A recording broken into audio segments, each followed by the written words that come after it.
Πριν λίγες ημέρες, στα Τρίκαλα συνέβη το τραγικό εργατικό δυστύχημα. Δεν ξέρουμε τι ακριβώς έχει προηγηθεί και δεν είναι δουλειά μου να κάνω υποθέσεις. Στο πλαίσιο της έρευνας, ακούγονται κάποια πράγματα τα οποία τα συναντάμε συχνά σε πολλές επιχειρήσεις από διαφορετικούς κλάδους. Γιατί σε πολλά θέματα ασφάλειας, οι κίνδυνοι είναι γνωστοί πριν γίνει το κακό. Όταν σε μια δουλειά υπάρχει επικινδυνότητα, το ξέρουν όλοι.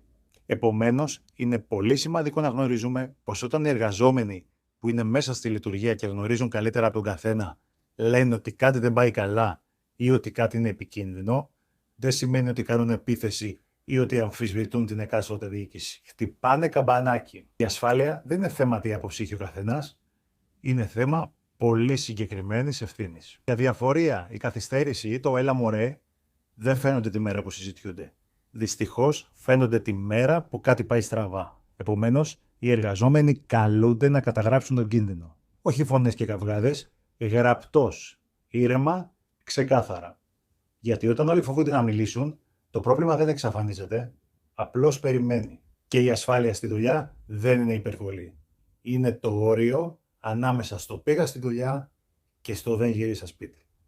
Οπότε, αν έχεις επιχείρηση, πρέπει να γνωρίζεις ότι η ασφάλεια δεν χρειάζεται μόνο καλές προθέσεις, όπου αυτές υπάρχουν. Χρειάζεται επανεξέταση διαδικασιών, έλεγχο εγκαταστάσεων και ανάλυση των ρίσκων που υπάρχουν στην καθημερινότητα.